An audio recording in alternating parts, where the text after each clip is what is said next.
Hello everyone, welcome back to my channel. Hope you all are doing well.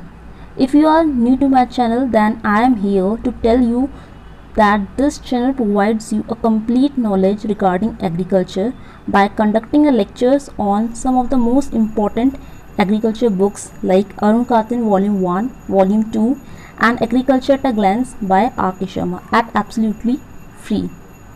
तो इनमें से जो volume 1 है ये तो ऑलरेडी कवर हो चुकी है, इसकी प्लेलिस्ट रेडी है।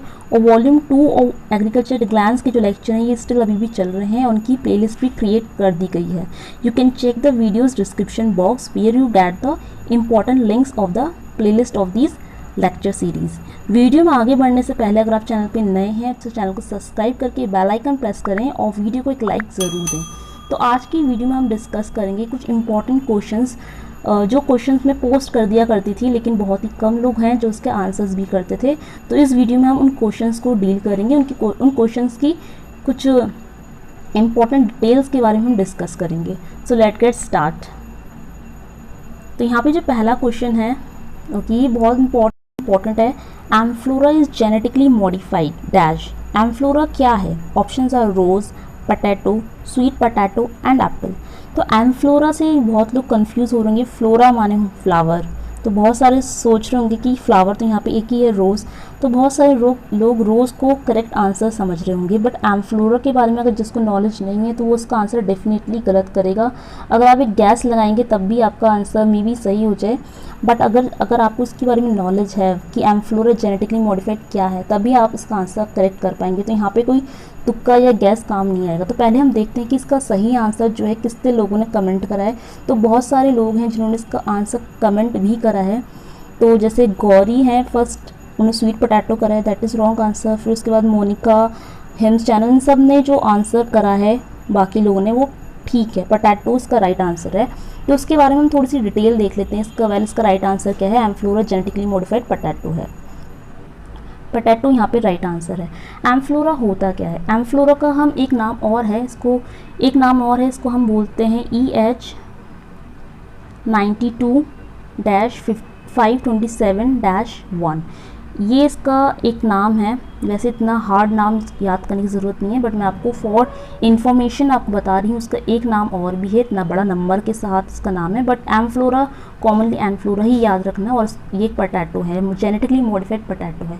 अब इसमें होता क्या है इसके बारे में थोड़ा सा देख लेते हैं। ये एम्फ्लोरा जो है बेसिकली जो हमारा पोटैटो होता है उसमें क्या पाया जाता है? सबसे ज़्यादा पाया जाता है starch. You all know potato is a source of starch. और आपको ये भी पता होगा, केमिस्ट्री अगर आपने पढ़ी है तो आपको पता होगा, केमिस्ट्री में हम पढ़ते हैं कि स्टार्च के दो कंपोनेंट्स होते हैं। There are two component of starch, one is amylose and the second one is amylopectin. ये दो बहुत ही इंपॉर्टेंट कंपोनेंट हैं स्टार्च के, यानी अमाइलोज और अमाइलोपैक्टिन से मिलके बनता है स्टार्च। अब जो पोटैटो होता है उसमें अमाइलोज कितना होता है, अमाइलोपैक्टिन कितना होता है, ये भी बहुत इंपॉर्टेंट है। तो आलू में जो अमाइलोज है वो बहुत कम होता है, इट इज़ अराउंड 20 to 25%।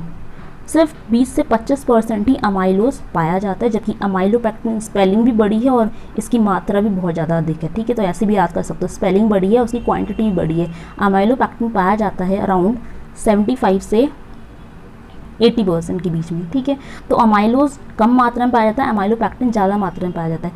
और बेसिकली जो इंडस्ट्रियल प्रोसेसिंग होती है, जब पोटैटो की इंडस्ट्रियल प्रोसेसिंग करते हैं लोग, जैसे इंडस्ट्री में प्रोसेस करके हम इसके चिप्स बना देते हैं। फॉर एग्जांपल जैसे आप देखते हो लेज, अंकल चिप्स, ये सब जो चिप्स होते हैं they are mainly prepared from potato.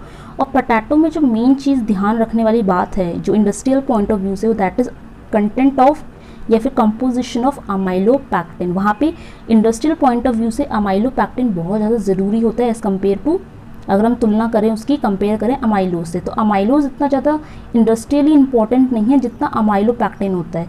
तो होता क्या है कि जो अमाइलोपैक्टिन का अमाउंट था वो 70 से 85% के बीच में था। तो हुआ क्या कि इस अमाइलोज का कंटेंट और ज़्यादा बढ़ाने के लिए एक जेनेटिकली मॉडिफाइड पोटैटो तैयार करा गया, दैट इज़ कॉल्ड एम्फ्लोरा। एम्फ्लोरा का जो पोटैटो होता है जेनेटिकली मॉडिफाई है, क्योंकि नॉर्मल पोटैटो में 70 से 85% के बीच में अमाइलोपैक्टिन पाया जाता है, लेकिन ये जो एम्फ्लोरा है इसमें जो अमाइलोपैक्टिन है ये अबाउट 99% और सिंपली और 95% अप्रॉक्स जो है 95% के आसपास या 99 भी बोल सकते हैं, इतना अमाइलोपेक्टिन इसमें पाया जाता है। अब ये अमाइलोपेक्टिन जो रिच होता है, इसका रीज़न क्या है? बिकॉज अमाइलोपेक्टिन जो होता है वो प्रोसेसिंग के दौरान थोड़ा स्टेबल रहता है, इसका जेल फॉर्मेशन अच्छा होता है। अगर नॉर्मली आलू अगर हम लेंगे जिसमें अमाइलोज भी होता है, तो अमाइलोज की जो प्रोसेसिंग के बाद जो कंडीशन होती है वो उतनी स्टेबल नहीं रह पाती। दैट इज़ वाई जो अमाइलोज होता है वो ज़्यादा अच्छा नहीं माना जाता प्रोसेसिंग करते वक्त, लेकिन अमाइलोपेक्टिन बहुत अच्छा होता है। और जो एम्फ्लोरा वैरायटी है या फिर जो एम्फ्लोरा का पोटैटो है जो कि जेनेटिकली मॉडिफाई है, इसमें अमाइलोपेक्टिन बहुत ज़्यादा होता है, ठीक है। और यू कैन सिंपली से एम्फ्लोरा इज़ रिच इन अमाइलोपेक्टिन। और इसको डेवलप किसने करा था ये भी इम्पॉर्टेंट है। एम्फ्लोरा का जो potato it is mainly developed from BASF plant science. ये कंपनी है, पता नहीं जो भी है, ये BASF प्लांट साइंस है, इन्होंने एम्फ्लोरा को डेवलप करा था। इन्होंने क्या करा था, एक जीन डेवलप करा। एक आपको पढ़ा होगा, पता होगा जेनेटिक्स में हम क्या करते हैं, जीन डिज़ायर्ड जीन डेवलप करते हैं। उस डिज़ायर्ड जीन को एक वेक्टर के अंदर डालते हैं और उस वेक्टर को हम अपने जो होस्ट होता है उसके अंदर इंसर्ट कर देते हैं। होस्ट प्लांट यहाँ पे हमारा था पोटैटो, ठीक है। अब यहाँ पे जो इन्होंने जीन यूज़ करा था, इसकी खासियत ये थी, इसका मेन एक इम्पॉर्टेंट फीचर कह सकते हैं वो ये था कि इस जीन में ऐसी खासियत थी कि ये अमाइलोज को बढ़ने नहीं देगा। यानी कुछ जीन्स ऐसे होते हैं जो अमाइलोज की ग्रोथ के लिए रिस्पॉन्सिबल होते हैं।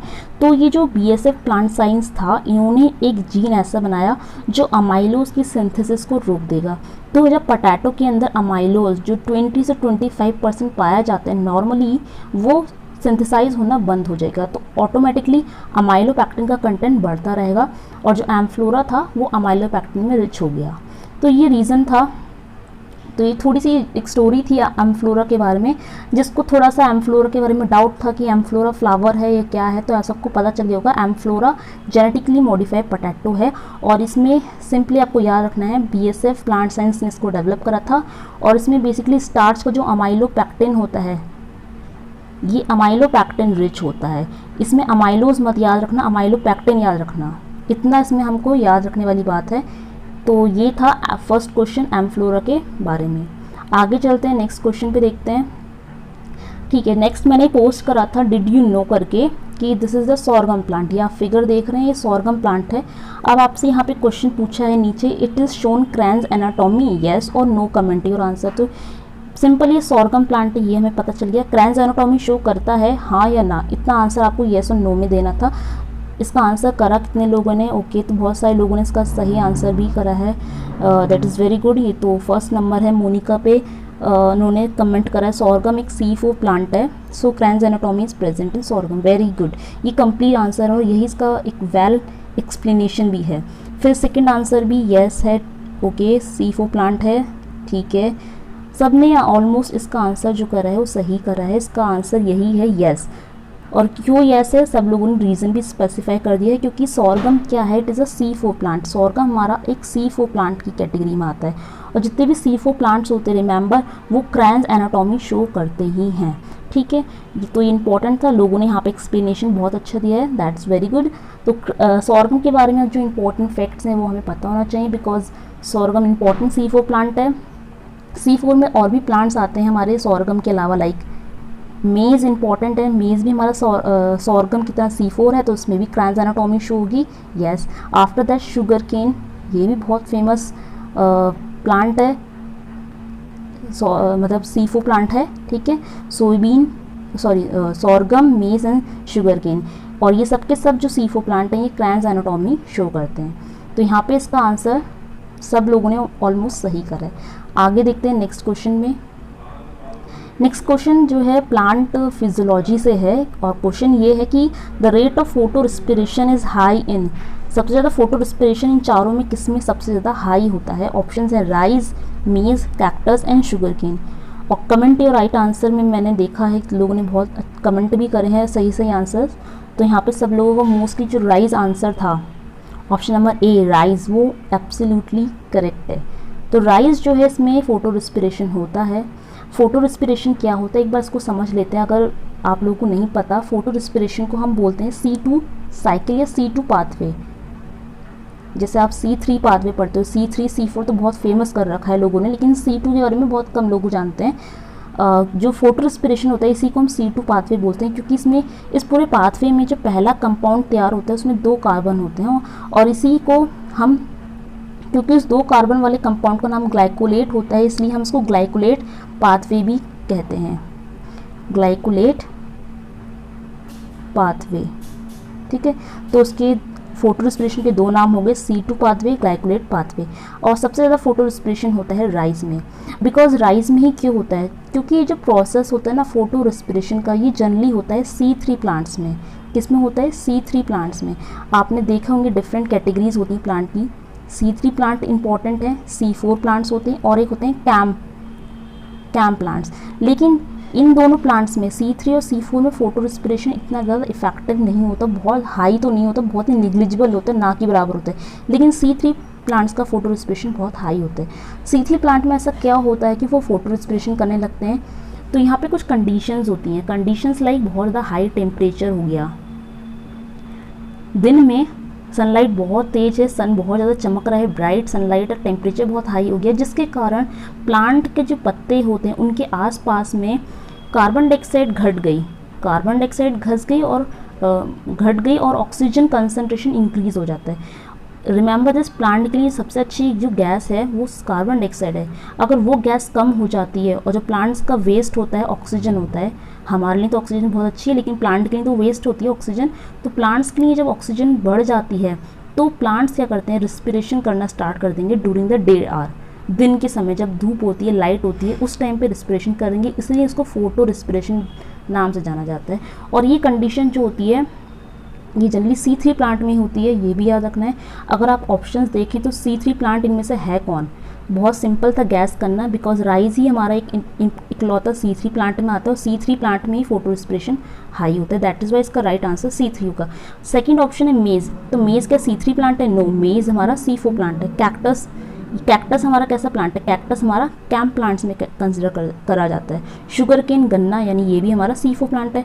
तो हमने अभी देखा कि फोटो रेस्पिरेशन हाई है, तो इसका मतलब वो प्लांट C3 होना चाहिए। तो इन सारे ऑप्शन में से C3 प्लांट हमारा सिर्फ एक राइस ही है। तो इसके अलावा बहुत सारे क्रॉप्स होते हैं जो C3 कैटेगरी में आते हैं, लाइक राइस, वीट। ठीक है, तो ये C3 प्लांट में हमारा फोटो रेस्पिरेशन हाई होता है। तो यहाँ पे इसका राइट आंसर था, जो कि लोगों ने कमेंट भी करा है, दैट इज़ गुड।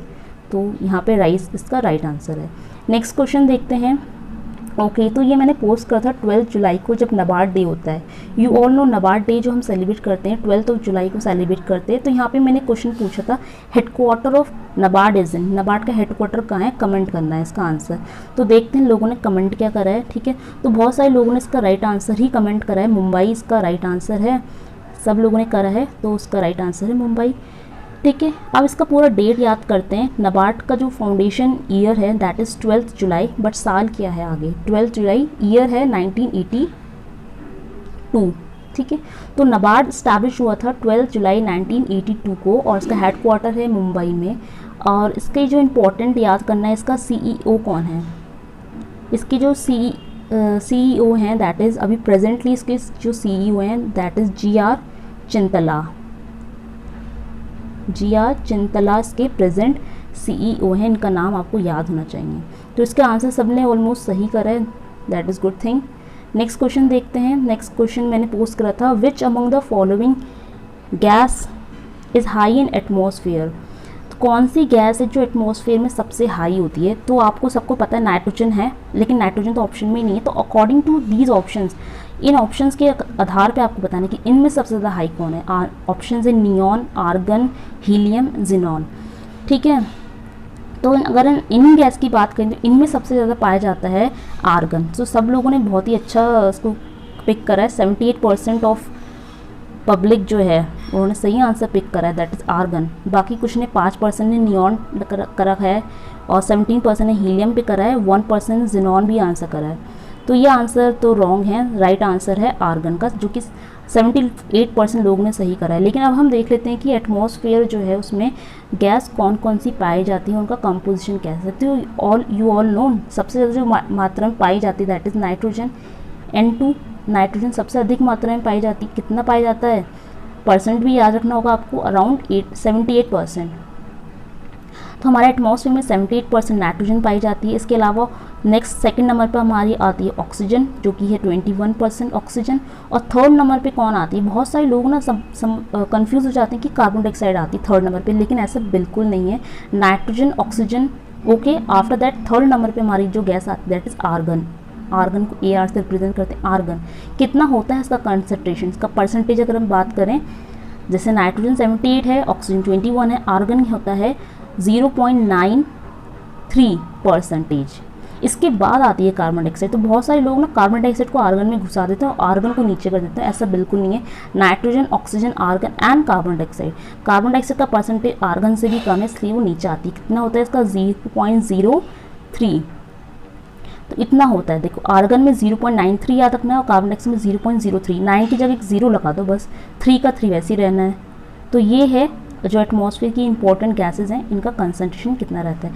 इसके अलावा जो यहाँ पे इंपॉर्टेंट आपको याद रखना है वो ये याद रखना है कि इनको जो ये गैस हैं, इनमें जो नाइट्रोजन है N2 की फॉर्म में पाई जाती है, ऑक्सीजन O2 की फॉर्म में पाई जाती है, यानी ये डायटोमिक है। आर्गन AR यानी मोनोटॉमिक फॉर्म में पाई जाती है।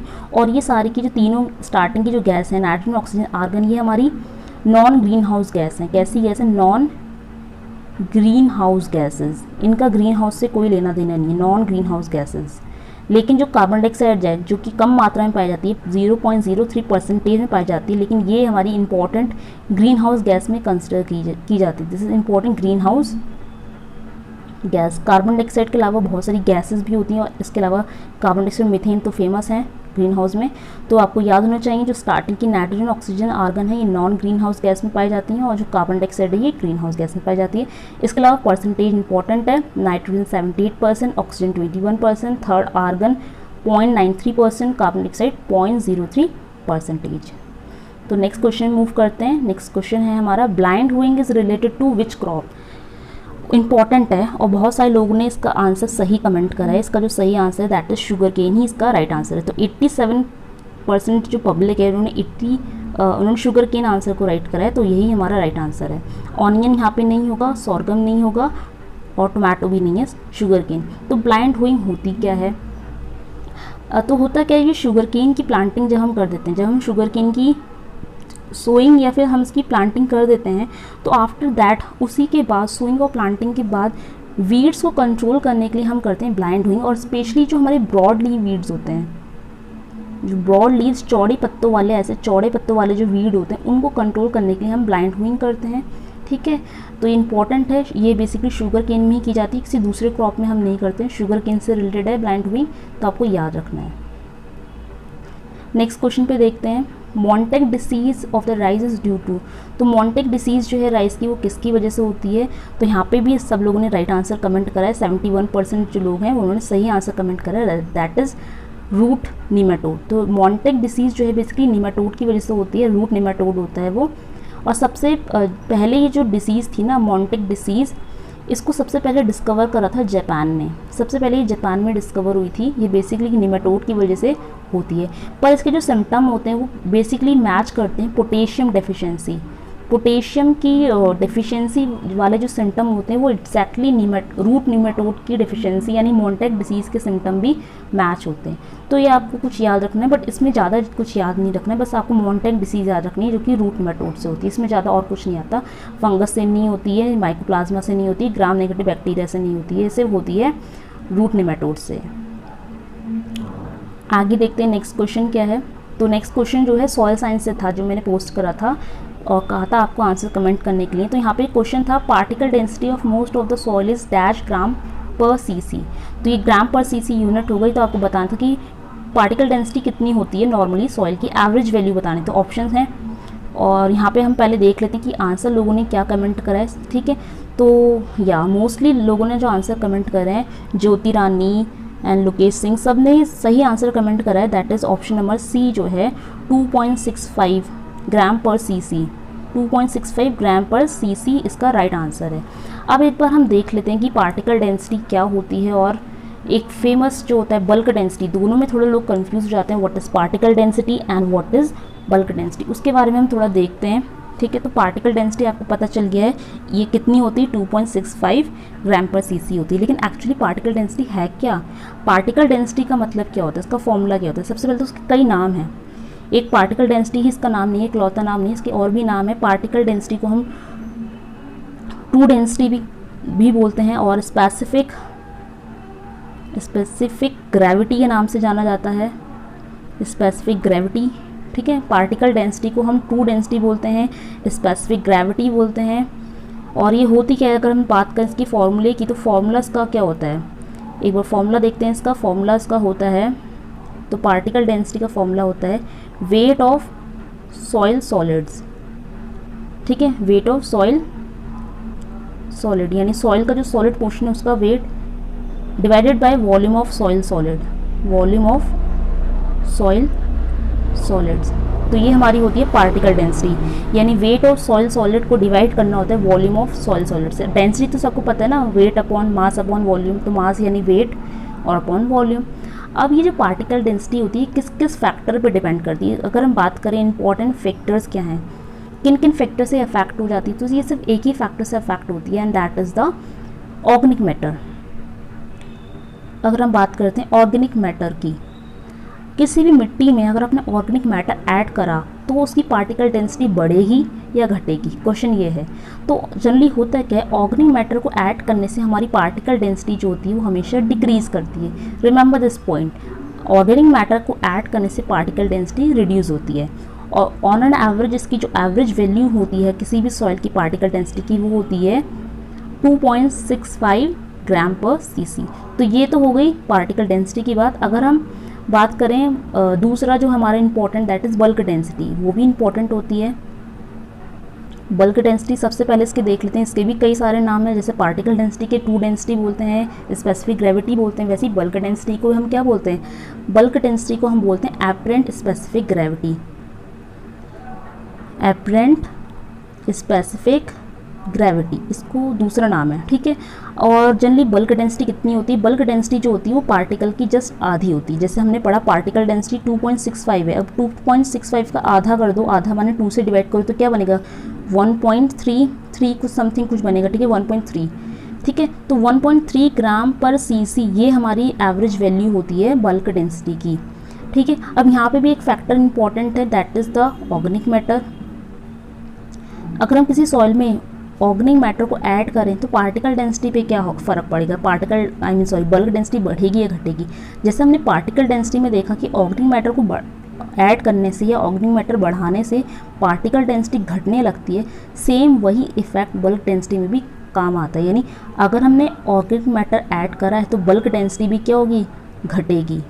रिमेंबर दिस, ऑर्गेनिक मैटर को आप कहीं भी ऐड करो, ऑर्गेनिक मैटर कहीं भी हम ऐड करेंगे तो सॉइल की पार्टिकल डेंसिटी भी घटेगी और बल्क डेंसिटी भी घटेगी। सेकंड, यहाँ पे जो इम्पॉर्टेंट फैक्टर आता है वो आता है पोरोसिटी का। अगर हमारी सॉइल में पोरोसिटी ज़्यादा है तब भी हमारी बल्क डेंसिटी घटेगी। पोरोसिटी के बढ़ने से हमारी बल्क डेंसिटी क्या होती है, घटती है। याद रखना, इन्वर्सली रिलेटेड है, पोरोसिटी ज़्यादा तो सॉइल में बल्क डेंसिटी कम होगी। इसके अलावा next important thing is tillage. आप सबको पता है हम क्रॉप की सोइंग से पहले टिलेज कर देते हैं सॉइल की, ताकि सॉइल का कंडीशन अच्छी हो जाए, इंप्रूव हो जाए सॉइल की कंडीशन, तो टिलेज करते हैं। तो टिलेज करने से भी हमारी जो बल्क डेंसिटी है वो घटती है। याद रखो, ऑर्गेनिक मैटर ऐड करा बल्क डेंसिटी घटी, पोरोसिटी भी ज़्यादा है तो बल्क डेंसिटी घट रही है, टिलेज कर दिया, टिलेज बढ़ा दिया तो टिलेज करने से भी बल्क डेंसिटी घटने लगती है। और नॉर्मली सॉइल का जो बल्क डेंसिटी होती है वो पोरोसिटी की जस्ट आधी होती है। तो आप पार्टिकल डेंसिटी याद रखो, पार्टिकल डेंसिटी कितनी है, 2.65 पार्टिकल डेंसिटी है, और 2.65 का आधा करो तो आधी होने के बाद बल्क डेंसिटी निकल कर आ जाएगी, यानी 1.33 ग्राम पर सीसी हमारी बल्क डेंसिटी होगी। अगर हम बात करें यहाँ पे ऑर्गेनिक सॉइल्स की, ऑर्गेनिक सॉइल की अगर हम बात करें, ऑर्गेनिक सॉइल में बल्क डेंसिटी कितना होती है, ये इंपॉर्टेंट। ऑर्गेनिक सॉइल की बल्क डेंसिटी कितनी होती है, जैसे नॉर्मली तो 1.33 होती है, लेकिन ऑर्गेनिक सॉइल में कितनी होगी, कम होगी। जैसे नॉर्मली 1.33 हमने पढ़ा, नॉर्मली 1.33 बल्क डेंसिटी होती है, लेकिन ऑर्गेनिक सॉइल की अगर हम बात करें तो बल्क डेंसिटी 1.33 से ज़्यादा होगी, कम होगी, ऑब्वियसली कम होगी, क्योंकि ऑर्गेनिक सॉइल्स है ना। अभी हमने पढ़ा ऑर्गेनिक मैटर ऐड करने से बल्क डेंसिटी घट रही है, तो ये तो नाम ही है ऑर्गेनिक सॉइल, यानी इसमें तो ऑर्गेनिक मैटर भर भर के अच्छे से भरा है, इसमें ऑर्गेनिक वाटर बहुत ज़्यादा है तो बल्क डेंसिटी और कम हो जाएगी। नॉर्मली 1.3 है तो 1.3 से भी कम हो जाएगी। कितनी होगी? 0.5 ग्राम पर सीसी, इतनी बल्क डेंसिटी बचेगी ऑर्गेनिक सॉइल के लिए। तो याद रखना ऑर्गेनिक सॉइल्स की बल्क डेंसिटी बहुत कम होती है, 0.5 होती है, लेकिन नॉर्मली बल्क डेंसिटी 1.3 के आसपास होती है। तो ये इंपॉर्टेंट क्वेश्चन थे हमारे सॉइल साइंस के। Thank you guys for watching this complete video. Hope so ये वीडियो आपको बहुत अच्छी लगी होगी। जो एक्सप्लेनेशन था वो सही लगा है तो वीडियो को एक लाइक ज़रूर करें। चैनल पे नए हैं और सब्सक्राइब नहीं करें तो प्लीज़ चैनल को भी सब्सक्राइब करें। Thank you guys.